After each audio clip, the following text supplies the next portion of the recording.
This is going to be interesting.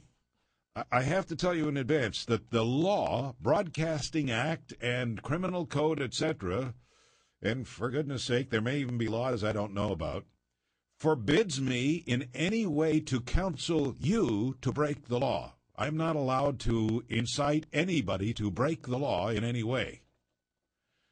So before I even present this next guest, I counsel you that if you choose to follow his lead, you'd better consult with your lawyer first.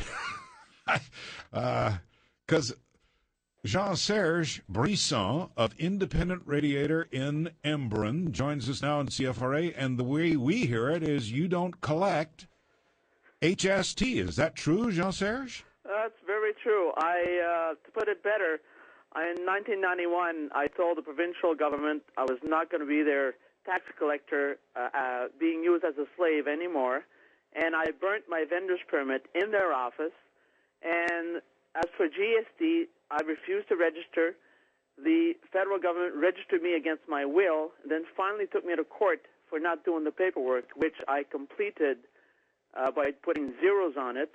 And that was the last of any legal procedures against me on collecting taxes. When was that? The letter writing campaign started October 1990. I burned my vendor's permit in 91. They registered me against my will at the end of 91. We ended up in court on the GST. The province never did anything legal other than putting liens on my assets. And in court in 94, the GST issue was resolved. And after that, there was no other legal proceedings against me. Okay, now these liens that the Ontario government applied against your assets, are they still in place? Nope, they were broken. They were broken because a corporation was formed, which I told the bank I was not making payments on my property anymore. The corporation was formed, and I do not own the corporation, and they put in a bid for the property because it was a public auction, and they were able to buy the property, and that broke the federal, provincial, and municipal liens. So this began in the days of the GST, and presumably you also refused to collect the PST at that time. And what about now with the HST, the blended tax? Well, the province has basically just turned over our provincial sales tax number to be taken care of by the feds. What has happened is that the provincial sales tax allowed us, the vendor's permit allowed us to buy goods tax exempt, and once we had collected the taxes from the customer, we'd send that into the province. Now what they've done is they've just rolled in the PST with the GST, and whenever you buy something, you pay the tax up front. They want you to send in the difference. If you buy something for $10, you pay the HST on that. If you sell it for $20, you have to send in the balance. Yes. So do you do that? I just don't send in the balance. You don't? No. Do you collect it from the customer? No, that's what happened after the burning of the vendor's permit. I stamped on all my bills, and then I had them printed up with it. This disclaimer on the bottom of the invoices says, this firm does not collect GST and PST, and if you, meaning the customer, if you feel this tax should be paid, you may send it in yourself. Do you then tell them how much the tax would be so that they know how much they're supposed to pay? No, they are being told I do not collect taxes, and this is the problem or the solution, is that if you don't warn the customer that you're not collecting taxes, the customer can take it for granted that you do collect taxes if it's the tax is not shown as being in the price or out of the price, and therefore you will be charged for fraud. But by notifying my customers, they all knew that when they were dealing with me, no taxes were being collected. Therefore, I was, I guess, legal because they never did anything towards the issue of not collecting taxes. Well, for I now. put the issue of slavery, that I was being forced by law to be a tax collector that was working for less than minimum wage. And I said, that is slavery. And the issue of slavery is what apparently was something they could not argue in court.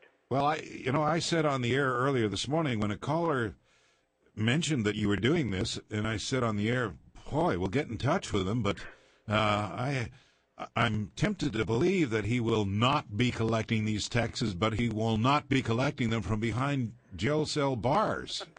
Like how... I understand this has come up in the legislature and that the government was actually asked recently in the Ontario legislature, what are you going to do about this guy? And they said, oh, well, we're working on it. No, not recently. In 1991, after I burned my vendor's permit, I sent a notice to Bob Runciman, which I know, and I asked him if he would put the question to the legislature for me, which he did, and I have a copy of it. Like all the documentation, I have copies of all the letters that was written between myself and the government. I do presentation of this across the country. I just came back from Bromont, Quebec on the weekend. 30 people sat in to listen to my presentation. But I showed them the letters that were written, the documents that were produced by the provincial government or the sales tax, and the letters that they wrote back to me trying to get me back in line. And the story explains itself on its own once you see the documents. But Bob Runciman put it to the Minister of Finance of the day. What were they going to do with me? And they said, basically, in their response, that the progressive legal actions were being taken against me. That was 20 years ago. Now, you are a politician yourself. You Yes. are the deputy leader of the Ontario Libertarian Party, and you have been a councillor from time to time on I've been Russell. a councillor in Russell Township from 203 to 206. Yeah. And has the party taken this position, the Libertarian Party, that basically the businesses should not be put in a position where they become the tax collector? Well, again, you were mentioning in the beginning, a political party can promote an ideology of more freedom for the individual. As for going out there and promoting the civil disobedience is a very different thing. Yeah. It has to come from the individual. The information is out there. People have to make decisions for themselves how they're going to deal with their government. And if they wish to, like, I deal with other people that do collect taxes, and I have no problem paying the taxes that they want to collect because it's their choice if they wish to be a slave to the government or not. That's the way I view it. Okay. And so far, no one's come knocking on your door. Oh, they came knocking on my door. Recently. I mean recently. Oh, no, not the last time anyone came around was in 2001. And the government was asked, and they rolled in my yard, and basically after a while, they basically asked me what is it they could do to get me to start collecting sales tax again. And you said? Take me to court. And they said? Can't do that.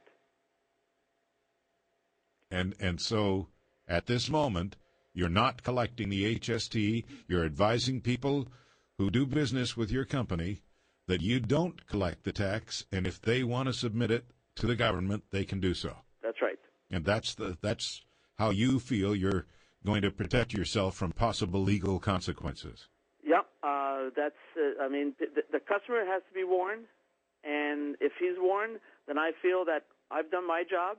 And if the government wishes me to become a tax collector for them again, they have to sit down with me, and we will negotiate how much I'm going to be compensated for being their tax collector. Now, there's a rumor out there that the government came to a settlement with you, and that part of the settlement is you're not allowed to discuss. So, obviously, that rumor is not true. Oh, no, far from true. Because here you are discussing. Far from true. And if there's any doubt, Dave Brown from the Citizens, the one that wrote up the story he broke the story, and he wrote 30 articles for the following, from 91 to 2003. And every time, and he told me this himself, every time he wrote an article, he would get a phone call. They were bitching at him, saying, stop giving this man any publicity because it gives them a hard time. Okay, Jean-Serge, thank you for joining us. My pleasure.